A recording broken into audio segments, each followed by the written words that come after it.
Pues bien, queridos hermanos, hermanas, amigos, amigas todos, me complace continuar nuestro estudio, nuestra meditación sobre esta carta que el apóstol San Pablo escribió a los cristianos que estaban en Roma, la que conocemos como la carta a los romanos.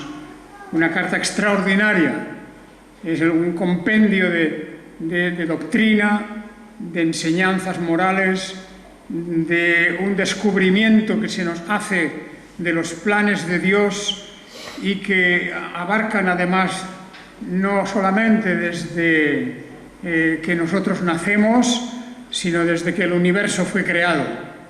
Porque con esta forma de enfocar, como tiene el apóstol, los planes de Dios, vemos que se remonta al origen de las edades, al origen de los tiempos. Y por eso podemos hablar, como estamos hablando en estos capítulos 9 y 10 y 11 también, podemos hablar de una doctrina que a algunas personas les asusta, a algunas personas incluso les hace, pues, yo diría, dudar de la justicia de Dios. Y es la doctrina de la predestinación o también la de la elección, que son las dos caras de una misma moneda, en realidad, puesto que la predestinación se refiere a los planes y propósitos y a la voluntad divina, la elección es el beneficio o la bendición que recibimos los que por la fe y por la gracia de Dios hemos llegado a confiar y a creer en la obra de salvación del Señor Jesucristo. Bien, yo he dicho varias veces que la palabra predestinación, aunque tenga para algunos un carácter casi desesperado, en el sentido de que uno piensa, si yo estoy predestinado a la salvación, muchos dicen y piensan, pues bueno, no tengo que preocuparme, puedo vivir como quiera, porque la predestinación me asegura que voy a tener vida eterna y salvación para siempre. Eso no es así. La predestinación no es una especie de ticket para que llevemos la vida que pensemos y queramos sin ocuparnos para nada de las cosas de Dios. Y ciertamente tampoco es la predestinación una especie de condenación anticipada.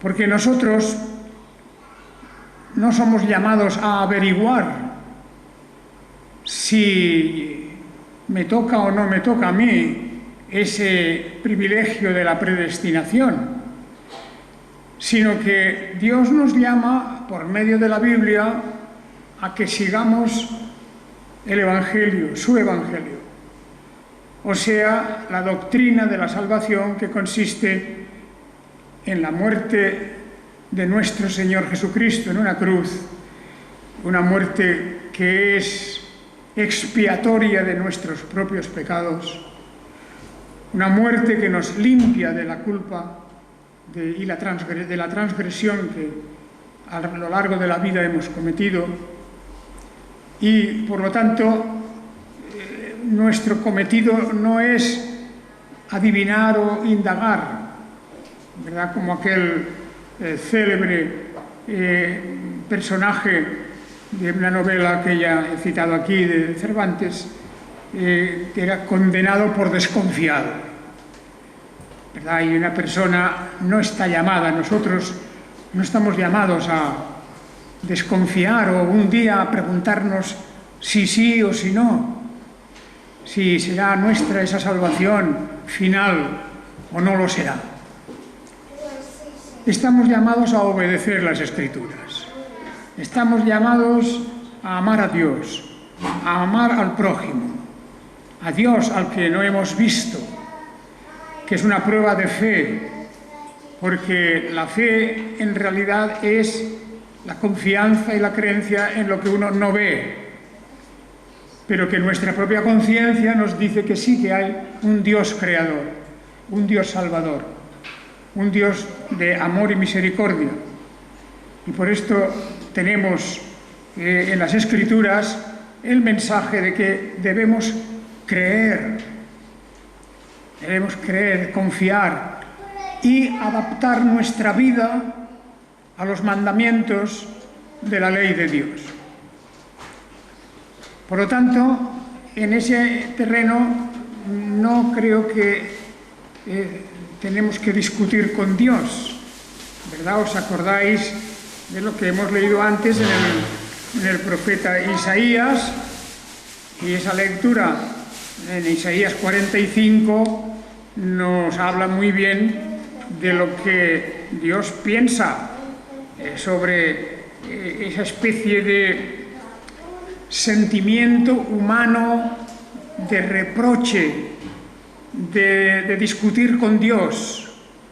Y allí Isaías nos transmite un mensaje de parte de Dios. Y entonces dice: ay del que contiende con su hacedor, como un tiesto entre los tiestos de barro. ¿Dirá el barro al alfarero: ¿qué haces? ¿O tu vasija no tiene asas? Ay del que le dice al padre: ¿por qué engendras? ¿O a la mujer: ¿por qué das a luz?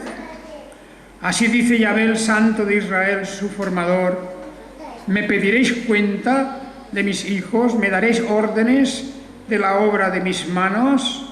Yo hice la tierra y creé sobre ella al hombre. Yo extendí los cielos con mis propias manos, etcétera, etcétera. Así habla Dios cuando cuestionamos, cuando ponemos en duda lo que Él ha hecho. Y es que la Biblia nos pone muy claro las cosas en su sitio. Dios es Dios y nosotros somos nosotros. Y nos damos cuenta de que nuestra vida es mortal, débil, que estamos rodeados de flaquezas, que no tenemos nada seguro, excepto la muerte misma. Y todo eso es lo que Dios nos está diciendo, porque Él no está sujeto a esa transitoriedad. Dios está sobre su trono en los cielos y Él domina y gobierna el mundo.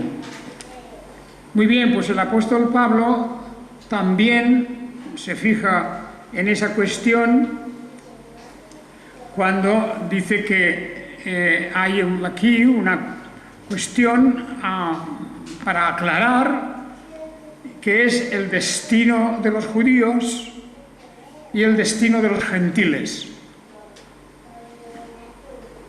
La Biblia claramente nos dice que Dios eligió un pueblo a través del patriarca Abraham.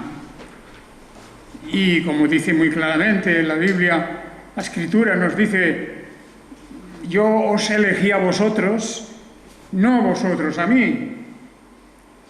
Dios elige a Abraham y a su descendencia y hace un pacto con él, y esa descendencia recibe los beneficios de ser el pueblo de Dios, bajo la protección de Dios y beneficiario de las promesas de Dios. El resto, fuera de los descendientes de Abraham, son los gentiles, lo que llamamos los pueblos gentiles, es decir, los que no son descendientes de Abraham y que quedan, por lo tanto, fuera de aquellas promesas en principio. Quedan fuera de las promesas en principio, porque los planes de Dios se van desarrollando. Y ocurre, como vemos aquí en este capítulo, y mencionábamos el domingo pasado, que entre los judíos se había difundido la idea de que ellos eran exclusivamente y para siempre y todos los verdaderos hijos de Dios, y que tenían, por lo tanto, un privilegio que nadie más tenía, y que eso estaba garantizado. Era eso, diríamos, el gran pecado del pueblo de Israel, el suponer que tenían ese privilegio completamente asegurado. Pero a lo largo de la historia, los mismos profetas y otros, y a través de las escrituras en general, como el propio rey David, etc., les hace ver que eso no es así. No es así. No está todo garantizado para el pueblo judío, porque el plan de Dios continúa. Iba a venir el Mesías, iba a venir el Redentor, iba a venir Dios mismo hecho hombre.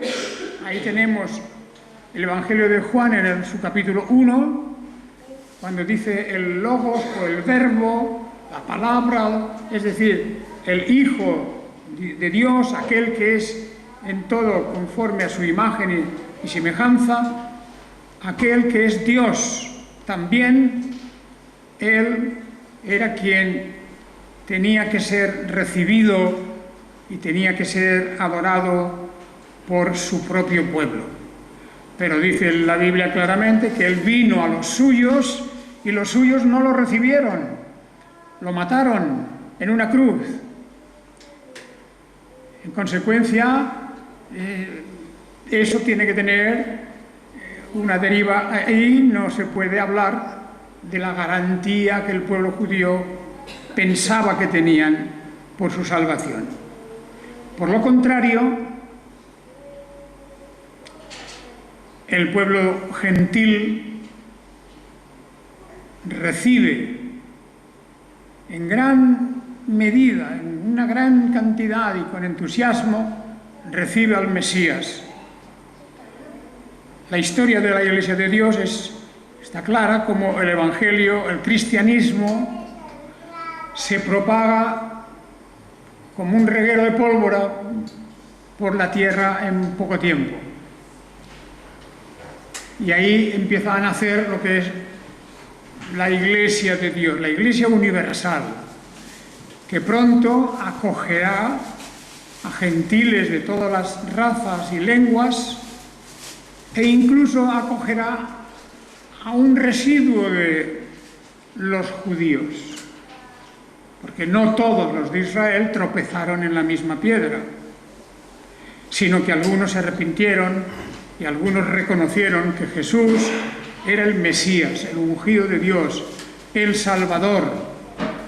Y así tenemos ya aquí la Iglesia universal, la Iglesia que está compuesta por gentiles que son salvados, constituidos hijos de Dios, convertidos a verdaderos hijos de Dios, y también de judíos arrepentidos. Pero claro, eso es una minoría. Hemos de reconocer lo que nos dice aquí el apóstol Pablo en este capítulo 11, cuando dice en el versículo 25, dice: no quiero, hermanos, que ignoréis este misterio, para que no seáis arrogantes acerca de vosotros mismos, que un endurecimiento parcial ha ocurrido a Israel hasta que entre la plenitud de los gentiles. Que aquí hay una especie, diríamos, aquí en este capítulo, esto lo encontraremos más adelante en el capítulo 11, pero esta manera de hablar es un anticipo de los planes de Dios.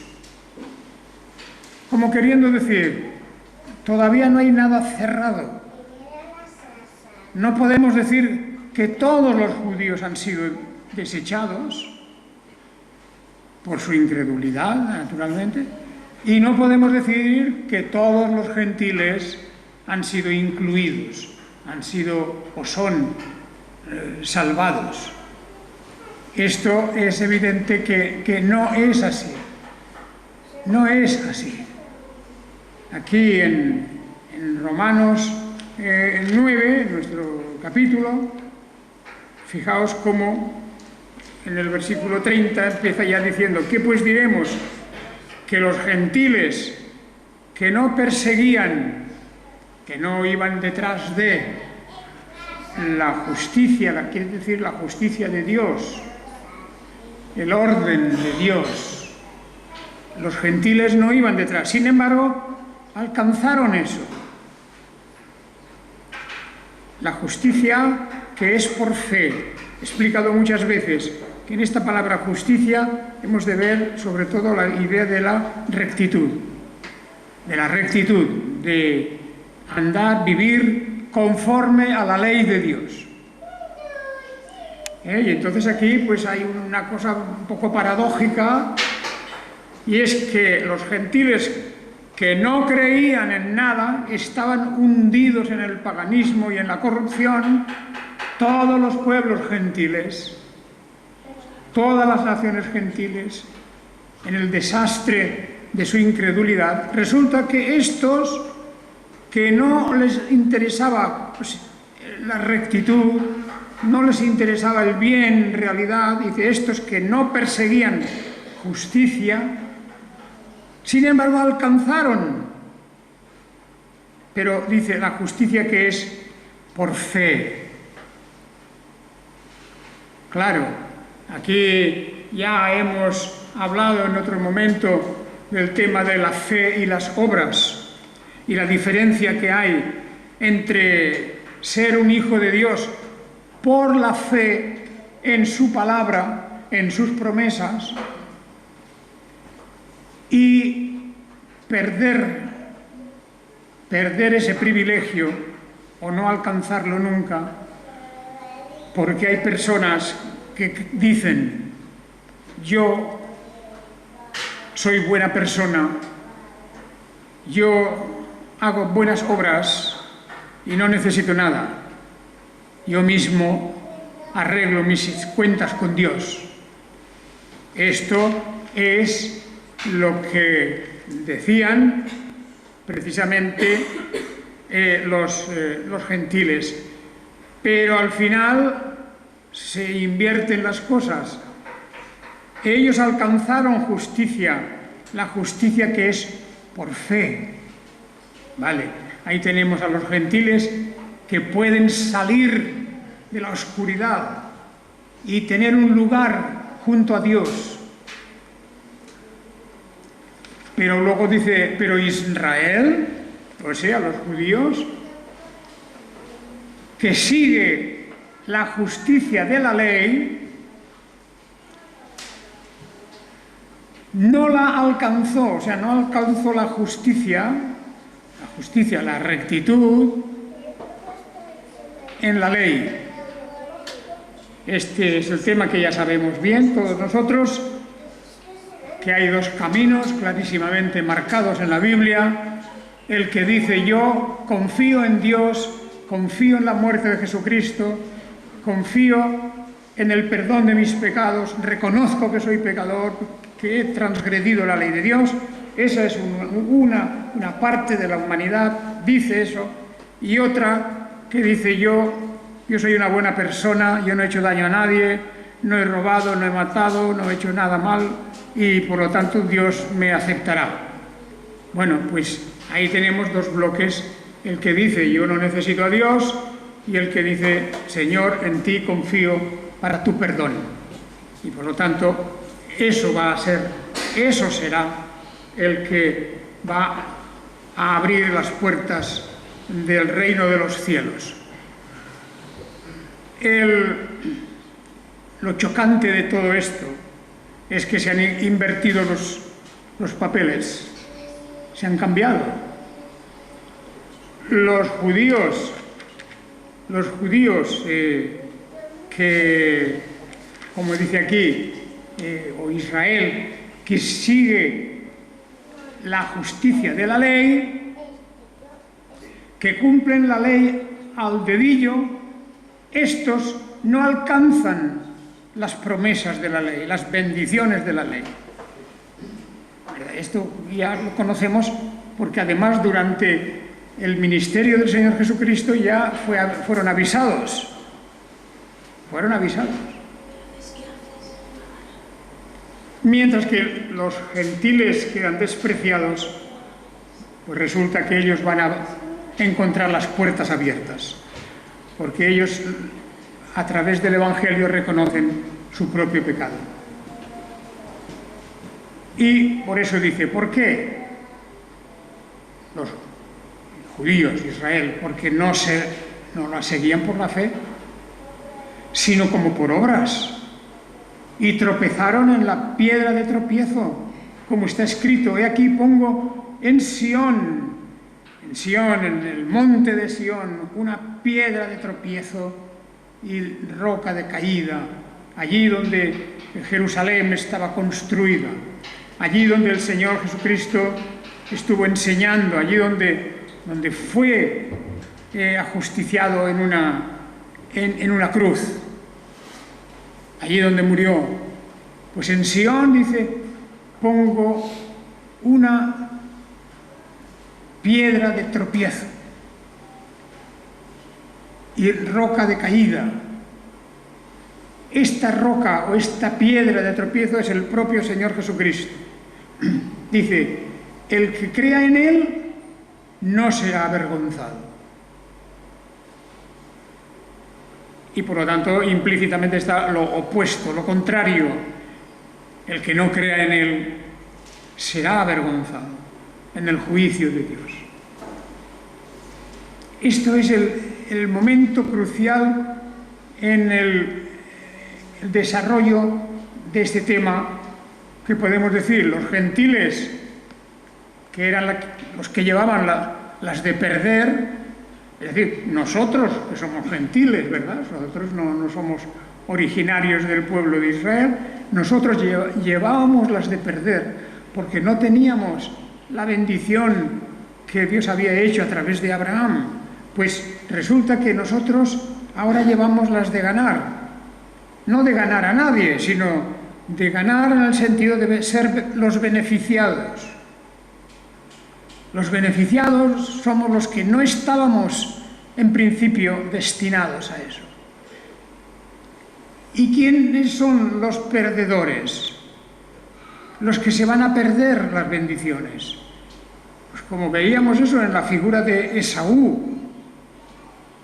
En la figura de Esaú, hermano de Isaac, vemos cómo este menospreció, del hermano de Jacob, quiero decir, cómo menospreció las bendiciones de Dios. Las desperdició. Y ahí ya se abren dos caminos, dos formas diferentes de ver la vida, de entender el más allá, el después de nuestra muerte. Bien, queridos hermanos, todo esto nos lleva a hablar de un pacto que Dios había hecho originalmente. El pacto que Dios hizo con Abraham, como os he dicho antes: en ti serán benditas las naciones de toda la tierra, los pueblos. Ya era un pacto que anunciaba que la Iglesia iba a ser universal. Esto es importante, el pacto de Dios, aunque es cierto que Él dice a ti y a tu descendencia, pero también dice que en Él serían benditas todas las naciones de la tierra, todos los pueblos, hasta que hemos llegado al día de hoy a una Iglesia universal. Y no olvidemos que Dios selló el pacto de salvación, el pacto de adopción de un pueblo, que luego se iba a extender a los gentiles. Y eso lo selló con una señal que era la circuncisión. circuncisión tiene su gran importancia, una importancia simbólica.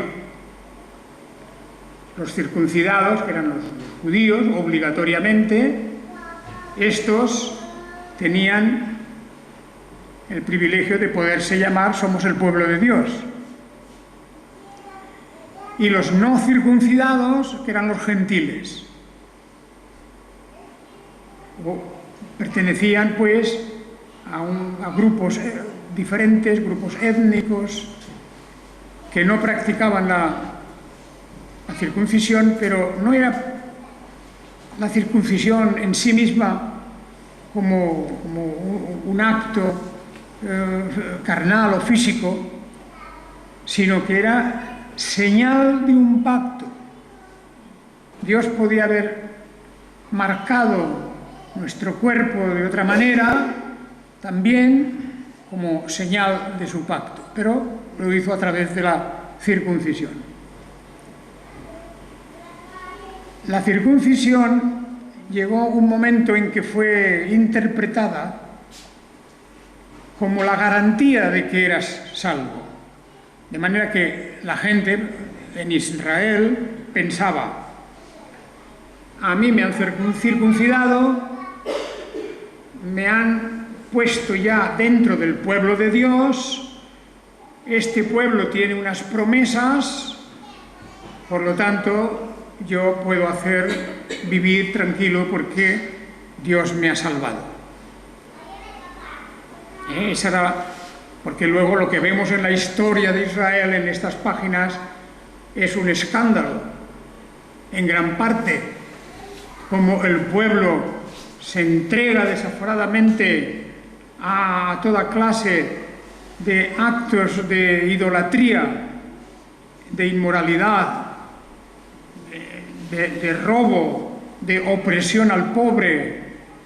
Eso existía en Israel, pero continuaban diciendo: bueno, pero somos descendientes de Abraham y estamos circuncidados, por lo tanto podemos vivir como queramos. Hoy, en los tiempos modernos, hay algunos que se llaman cristianos, los llamados hipercalvinistas, por ponerles un nombre, hipercalvinistas, que van más allá de lo que Juan Calvino.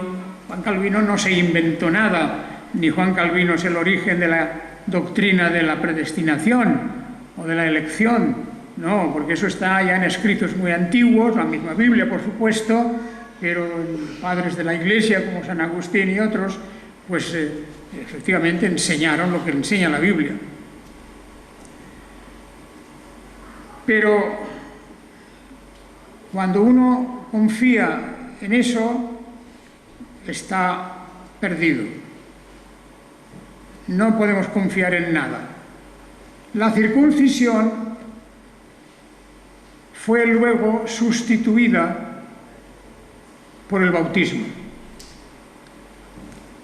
La circuncisión era una operación que se hacía a los niños, tenía que hacerse al 8º día, era sangrienta, era dolorosa y bueno, realmente pues era una señal también de que la sangre tiene que fluir o manar de alguna manera, tiene que caer, porque sin el derramamiento de sangre no puede haber perdón de pecados. Eso se refería a los sacrificios que en el culto judío se iban a hacer a partir de la ley de Moisés. Esta idea de la sangre llega un momento en que queda apartada a un lado porque se produce un sacrificio único y para siempre, que es el sacrificio de nuestro Señor Jesucristo. Y por eso la Biblia dice: la sangre de Jesucristo nos limpia de todo pecado. Ya no habrá más sacrificios, ya no habrá en el templo, en ningún lugar, tiene que haber sacrificios de un animal para recordar que era necesaria la muerte de una víctima para la limpieza del pecado. Eso se terminó Y la Biblia nos dice que la sangre de Jesucristo nos limpia de todo pecado y que no hay más sacrificio que hacer. Sin embargo, Dios quiere que llevemos una señal, que tengamos una señal que no va a quedar marcada en nuestro cuerpo, pero es una señal que públicamente se administra a los que van a ingresar en la Iglesia de Dios, a los que han creído en Jesucristo. Y esa señal es el bautismo. Y así venimos a hablar del bautismo de hoy. El bautismo, que es el derramamiento de agua o la inmersión en agua, o cualquier forma en que el agua toca nuestro cuerpo como símbolo de lavamiento y de limpieza, pues el agua simboliza, indica que nuestros pecados han sido lavados, porque hemos creído en Jesucristo, por la fe, no porque hemos cumplido toda la ley de Dios, cosa imposible. No hemos cumplido la ley de Dios. De hecho, a lo largo de nuestra vida transgredimos la ley de Dios. Pero el bautismo nos está diciendo y recordando lo que el Señor Jesucristo tantas veces dijo a los que venían a Él buscando consuelo y salvación: vete y no peques más. Tus pecados te son perdonados. Vete y no peques más. Como diciendo, tómate esto en serio.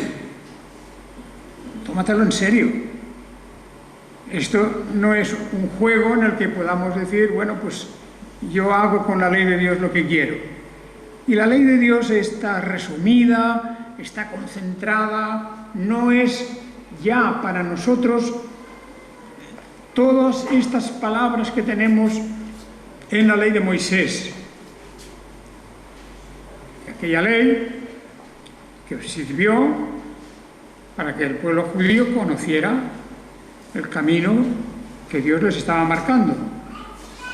Pero para nosotros la ley de Dios está resumida, y yo lo digo cada vez que puedo decirlo, y viene a cuento, y es que la ley de Dios consiste en la práctica, en la vivencia del amor espiritual, en la vivencia del amor a Dios y del amor al prójimo.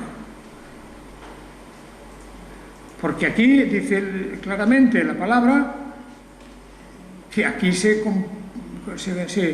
compila todo lo que es la ley de Dios. El amor a Dios, el amor al prójimo.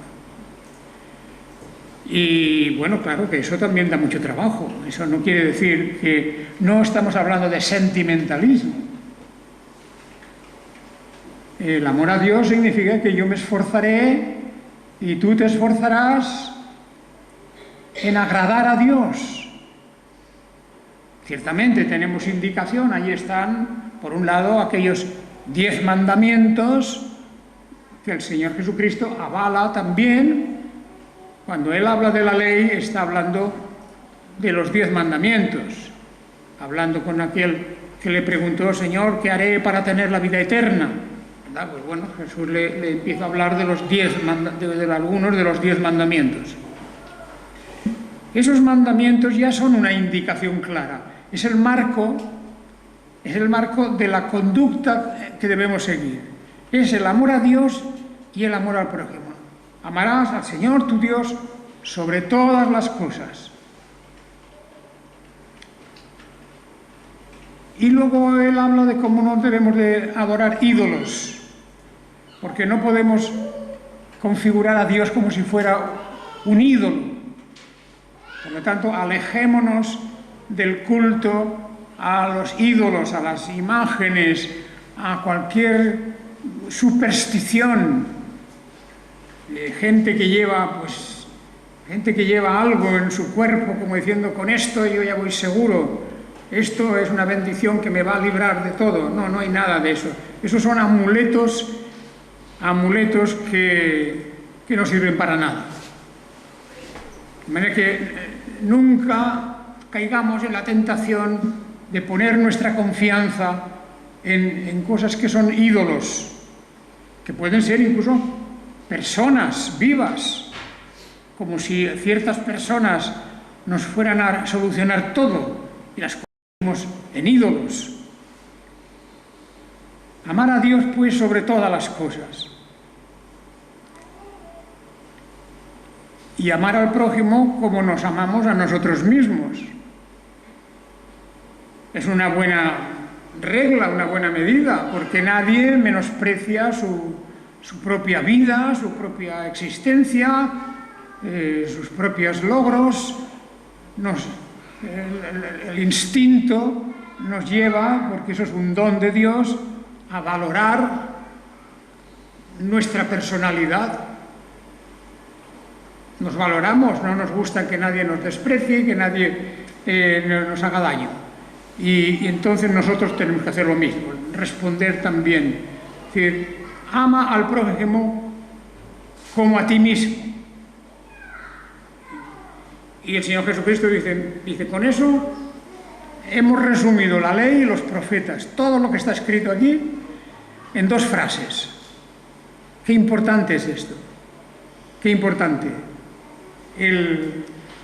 Y así el apóstol Pablo les está diciendo aquí en el capítulo 9, este final del capítulo 9, Israel que sigue la justicia de la ley no la alcanzó en la ley, porque nadie puede cumplir perfectamente la ley de Dios, es demasiado. Sin embargo, los que seguían la justicia de Dios por la fe, estos sí que alcanzaron el perdón, la reconciliación con Dios, porque era por la fe. Y ya está.